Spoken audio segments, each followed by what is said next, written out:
ہم روزے بھی رکھ رہے ہیں، نمازیں بھی پڑھ رہے ہیں، مگر دل نہیں بدل رہا، معاملات سنور نہیں رہے، گھروں میں سکون نہیں آ رہا۔ آخر کیوں؟ کیا اسلام صرف سحری اور افطاری کا نام ہے، یا پھر ہم نے دین کو چند عبادات تک محدود کر کے اس کی روح کو کھو دیا ہے؟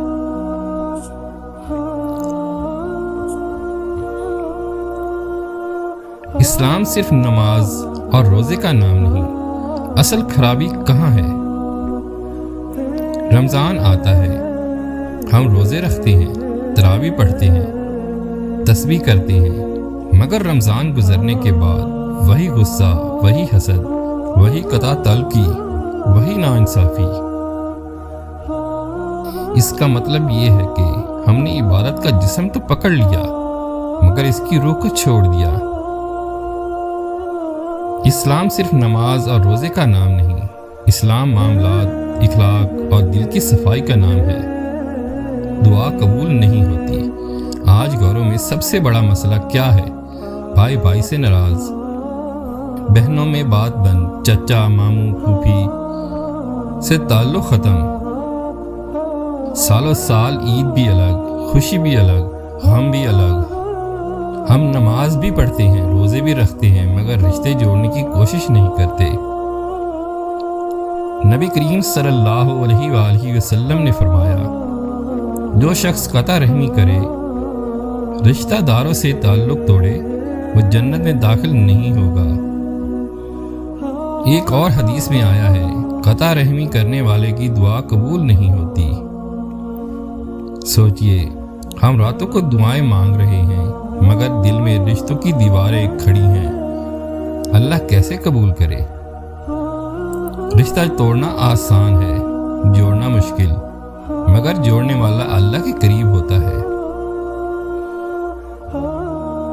ناانصافی، ہم حق پر نہیں، اپنا بندہ دیکھتے ہیں۔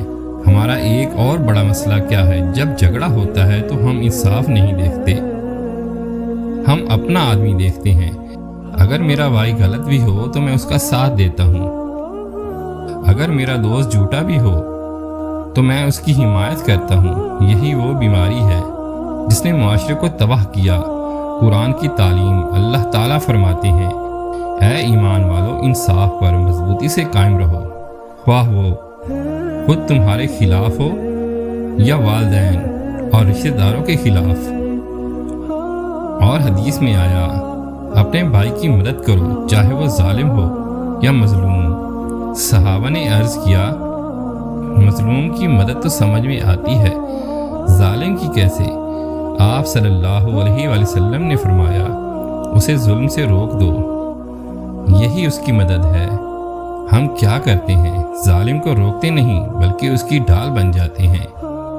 یہی وجہ ہے کہ ہماری نمازیں ظلم سے نہیں روک رہی۔ اب آتے ہیں دل کی بیماری پر۔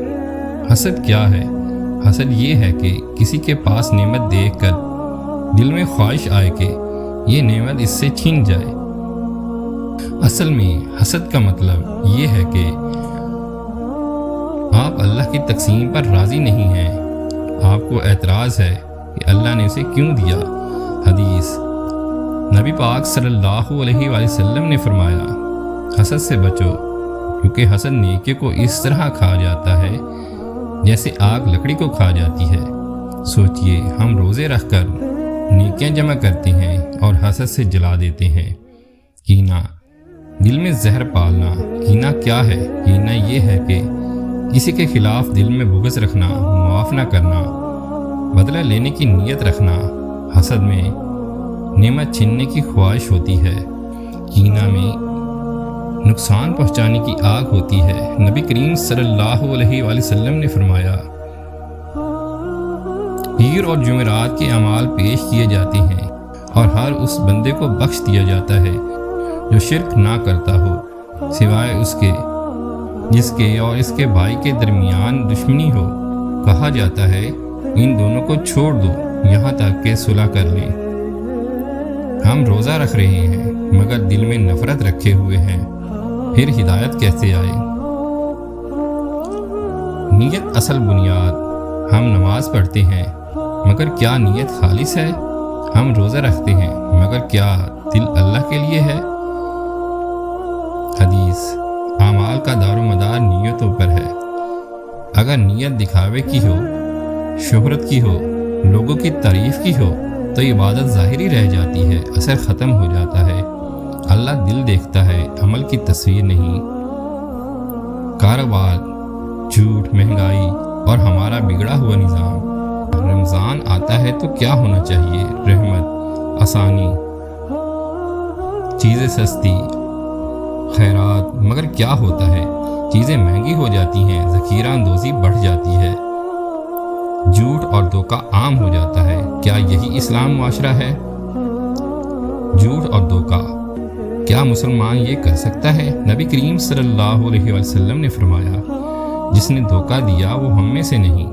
ایک اور حدیث میں ہے، تاجر اگر سچا اور امانت دار ہو تو وہ قیامت کے دن انبیاء، صدیقین اور شہداء کے ساتھ ہوگا۔ اور آپ صلی اللہ علیہ وسلم نے فرمایا، مسلمان جھوٹا نہیں ہو سکتا۔ کیا ہم رمضان میں جھوٹ بول کر مال بیچتے نہیں؟ کیا ہم قسمیں کھا کر خراب چیز نہیں بیچتے؟ یہ روزہ نہیں، یہ کاروبار کی چلاکی ہے۔ مہنگائی، ہم کیا کر رہے ہیں؟ جھوٹا ریہڑی والا یا عام دکاندار اکثر مجبور ہوتا ہے، مگر بڑے مافیا، ذخیرہ اندوز، سپلائر، وہ رمضان کو کمائی کا سیزن بنا لیتے ہیں۔ اسلام کیا کہتا ہے؟ نبی کریم صلی اللہ علیہ وسلم نے فرمایا، جو شخص ذخیرہ اندوزی کرے وہ گنہگار ہے۔